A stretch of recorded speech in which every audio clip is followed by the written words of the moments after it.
শিশু দিবসে ডোমকলে রক্তদান শিবির, থ্যালাসেমিয়া রোগীদের জন্য মানবিক উদ্যোগ।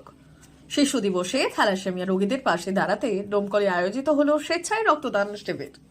বেঙ্গল হাউসের কর্ণধার সঞ্জয় চৌধুরীর উদ্যোগে এবং উদয় পথ সংগঠনের সহযোগিতায় এই মানবিক কর্মসূচি সম্পন্ন হয়।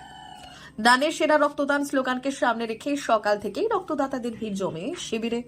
কর্মসূচিতে উপস্থিত ছিলেন ডোমকল মহকুমা শাসক শুভঙ্কর বালা, মহকুমা আরক্ষা আধিকারিক শুভম বাজাজ, ডোমকল সুপার স্পেশালিটি হাসপাতালের সুপার ডক্টর কৌশিক আদিত্য, ডোমকল থানার আইসি পার্থ সারথী মজুমদার এবং সমাজসেবী মিঠু শেখ। থ্যালাসেমিয়া আক্রান্ত রোগীদের জন্য রক্ত সংগ্রহে এই শিবিরে মানুষের স্বতঃস্ফূর্ত অংশগ্রহণ নজর কেড়েছে। মানবিকতার বার্তা ছড়িয়েছে শিশু দিবসের এই বিশেষ উদ্যোগ। এত মহৎ কাজে উপস্থিত হতে পেরে নিজেকে খুব গর্ববোধ করছি এবং ধন্য মনে করছি। আর এখানকার পরিবেশটা কেমন লাগছে আপনার?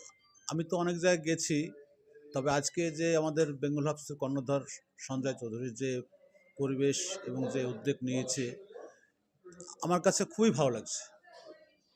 এখন পর্যন্ত অনেকেই রক্ত দিয়েছেন। হ্যাঁ, এখন পর্যন্ত অনেকে রক্ত দিয়েছেন, 60 জন প্লাস হয়ে গেছে। তবে লাইনে যা দেখলাম তাতে উনি যা টার্গেট নিয়েছে বাই করেছে, ডোমকলের রেকর্ড ভেঙে দেবে।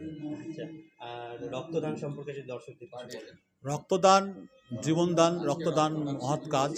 এই রক্তর জন্যে অনেকেই মারা যায়, এই রক্তর জন্য থ্যালাসেমিয়া রোগীরা কষ্ট পায়। তার জন্য সবাইকে বলবো এই রক্তদানে এগিয়ে আসতে। রক্তদান করা খুবই ভালো কাজ এবং শারীরিক ভালো থাকে, এবং তাতে এই রক্ত দেওয়াতে আরও 5 জন উপকৃত হবে। সকাল 11টা থেকে শুরু হয়েছে।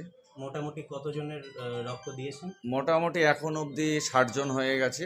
আর আমার যতটা আইডিয়া প্রায় 150-র উপরে হবে। 150-র উপরে রক্তদান এখানটায় হবে। অনেকেই নিশ্চয় আসছেন। অনেকে আসছেন এবং আমাদের যারা কোম্পানির স্টাফ আছে এখনও তারা অনেকে 50 জন লাইনেই আছে, এখনও তাদের টোকন করে বসে আছে, জল খেয়ে বসে আছে। আরও নামাজের পরে আরও প্রচুর লোক আসবে। কারণ আমরা জানি বিশ্বের কোথাও কোনো ল্যাবরেটরিতে রক্ত পাওয়া যায় না, মানব শরীর থেকে নিতে হয়। তো সঞ্জয় চৌধুরী দাদা সেই ডোনারদের কথা মাথায় রেখে, তাদের স্বাচ্ছন্দ্যের কথা মাথায় রেখে যে আয়োজন করেছে, সেটা সংগঠন উদয়ের পথের পক্ষ থেকে আমি সম্পাদক ভূয়সী প্রশংসা জানাচ্ছি।